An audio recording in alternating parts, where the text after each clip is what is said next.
Welcome back to the history and evolution of the MMORPG genre. Part 3, the genre post-WoW. Section 2, the Secret World. The Secret World is wildly different from WoW. Released in July 3rd, 2012 by Funcom, this game was described by its developers during development as an MMO that would have no levels, no classes, but instead intricately weave ARG-like elements into a shared world of puzzle solving and real-time combat. And for the most part, it delivered on these goals. The game takes place in our world, except that urban legends and conspiracy theories are real. Zombies have overrun a New England town, and mummies are roaming around Egypt. I am playing The Secret World Legends, which was released in 2017 and tweaks the original game a bit. We'll cover how it differed from the genre in the previous games after we make sure it truly has what it takes to be an MMORPG with a KEDBQ system. If you don't know what the KEDBQ system is, for one, I would go watch the other videos in this series to catch yourself up, but basically what it is a system I created to more accurately analyze different MMORPGs by looking at different sections of the game that predominantly show up in these type of games from the very first to now. First, we'll start off with character. In the Secret World, players can only choose to be human as this game is based in our world. The main choice is which faction you'll be a part of, the New York-based Illuminati, the London-based Templars, or the Seoul-based Dragons. However, the game initially offers the player the choice of 9 classes, but this is only to introduce the player to the combat system. There aren't really any classes in the game, just weapons that work well together. The game has a 2-weapon system that players can use to choose exactly how they want to play. In total, there are 18 weapons that the player can use.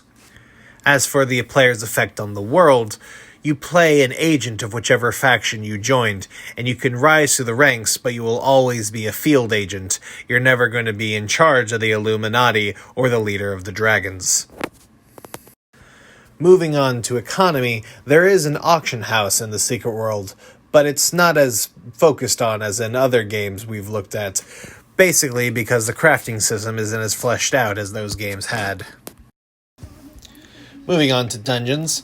There are dungeons to play that are a lot like how dungeons are set up in other games. The difference is there is no role requirement, so any number and organization of players can play. The main focus is the questing system, which builds on the tried and true method with its investigations and sabotage missions. When it comes to bosses, much like in World of Warcraft, the Secret World has named monsters that have specific mechanics for players to navigate. This is because the combat system in this game is much more involved and requires a lot more movement. You also have bosses like you see on screen that are just around the world that you can run into multiple times.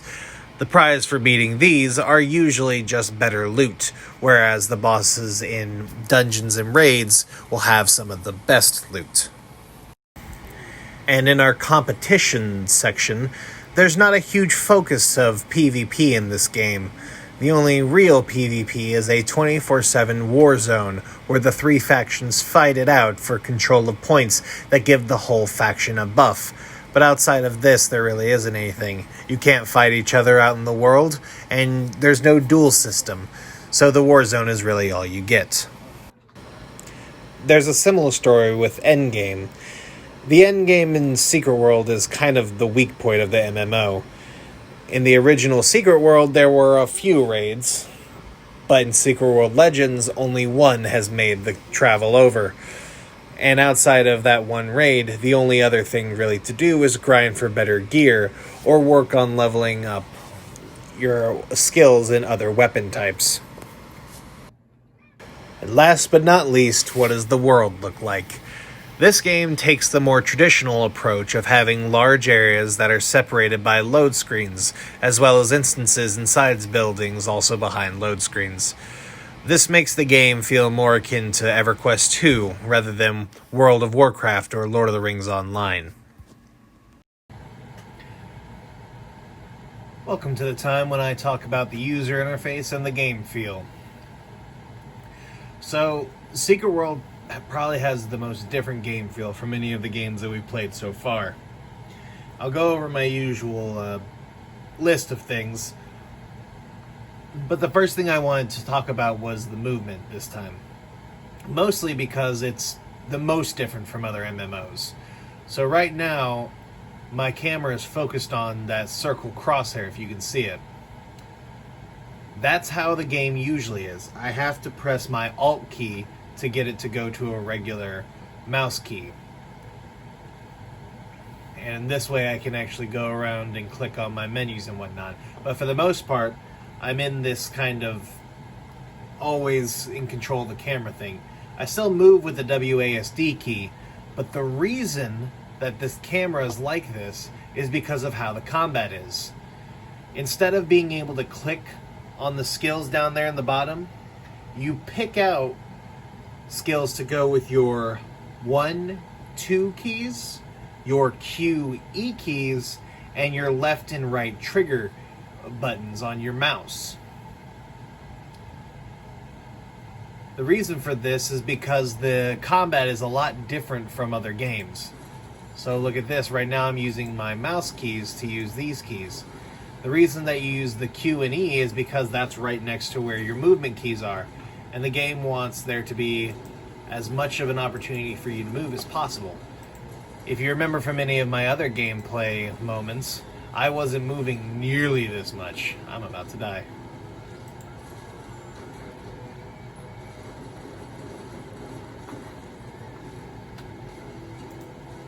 Oh. Well, this will actually give me the moment to talk about how death works. Usually how it works in these games is a lot like how it's working right now. You become a ghost coming from a spawn area to get back to your body. I think the only game that we played that wasn't like that was Meridian 59. So now we've talked about movement and skills, we can talk about the map. Just like in the other games, up here in the top corner is a mini-map. This one's a little bit more modern looking.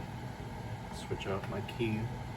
And it does the same thing as the rest of the games have done, where if you hover over an icon in it, it'll bring up a description telling you what that is. Same with our other games. If you press a keyboard, it brings up this map. This is probably my favorite of all of the kind of stylized maps we've had from World of Warcraft and Lord of the Rings. This one looks like you found it on like a tourist site coming into this town, and all of the difference around is like this could be a cigarette burn or something, but this area on the map is actually like that. And you also have all of these icons around here, and most of these are different quests. And on a lot of the maps we've looked at, they haven't actually shown up. And when you're looking at a section like right here with this red dot, this is clearly telling you where your next objective is. And I like how clear this map is. When it comes to classes, there is still the tank, healer, and DPS, but it's more tied to what weapons you're using. The disc you see on my back controls chaos magic, and that magic is more akin to tanks, but the pistols I'm using are more akin to DPS.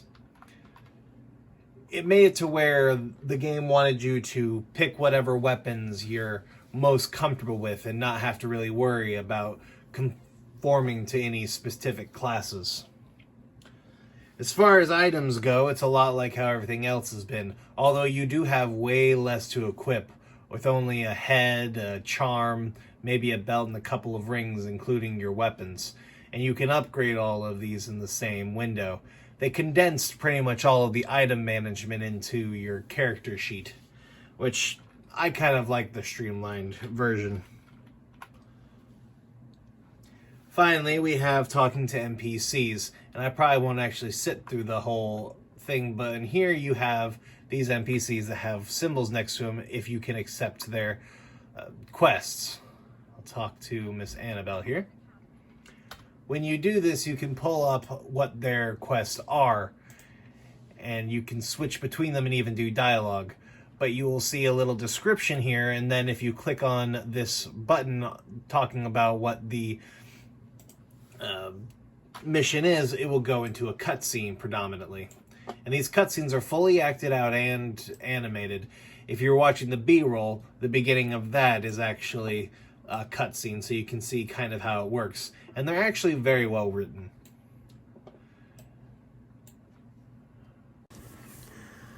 The Secret World is a fresh take on the genre. It's like playing an episode of Supernatural, especially when it came to the cutscenes, which you probably saw in some of the game footage earlier in the video. The Secret World's cutscenes are well acted for the most part, and have clever writing that actually had me chuckling, and this isn't an occasional thing. Almost every quest with an NPC comes with one of these scenes, along with others depending on the quest giver. It keeps the quest interesting and engaging more than asking the player to read a page of quest descriptions. They also tweak the missions by adding sabotage missions, which have the player avoiding security and guards to sneak into an area, and the investigation missions. These missions are where the developers tried to go in a new and exciting direction for the genre, as described in this excerpt from a Rock Paper Shotgun article. The investigation missions. You've probably heard about them already. Quests that rely on knowledge, observation, and attention to detail rather than abstract conjuring abilities. Along with the contemporary setting, they are the heart of the game and the addition that allows it to stake its claim as a truly fascinating experience, an adventure MMO hybrid. These investigations would either need the player to find clues and use their own deductive reasoning, or contact other players through traditional means like Reddit or Google, or using the in-game browser that would lead to forums and relevant information to solve where they needed to go or what they needed to find to solve the quest. It isn't something that I've ever seen tried in an MMORPG before or since, but I believe that it will be something that future developers may look to for inspiration when trying to add something extra to their quests. As I said before, the Secret World Legends is free to play. They do have microtransactions to get an in-game currency or items to unlock dungeons or other content. This doesn't mean that is the only way to get to this content. To get to it in-game just requires a lot of grinding, so the game isn't pay to win as much as it's pay to take out some annoyances. This is more in line with what other MMORPGs have chosen to do in the modern day. Also, like I mentioned before, a smaller direction that this game went in was a more fast-paced combat. There aren't as many skills that require the player to stay still as there have been in previous titles in the genre. Being able to move and cast has become the more used method in current MMOs, and we can see this change in the Secret World. The line of thought among developers after World of Warcraft's debut seemed to transition for what is the best way to make a successful MMORPG to, okay, how do we make an MMORPG that is successful without completely copying World of Warcraft? And what I have seen is that the answer a lot of developers came up with was to change and focus on a few things to set them apart. However, change was needed as by this point in history, the genre was becoming saturated with quote-unquote WoW clones. And in the next video, we will see how the genre tried to avoid that saturation by going to console. But before that, let's see how my list has changed with these two games. EverQuest is still at the bottom with Meridian 59 just ahead of it. The Secret World Legends comes in then because, for one thing that I didn't mention in this video, the servers seem to be kind of unstable. It was the only MMO that I was playing during this entire project that repeatedly crashed on me as I was trying to play it and collect my footage. And then we have the Lord of the Rings Online. I actually was debating whether or not I needed to put this below the secret world, mostly with how they run their business with having players pay for every single expansion on top of a sub.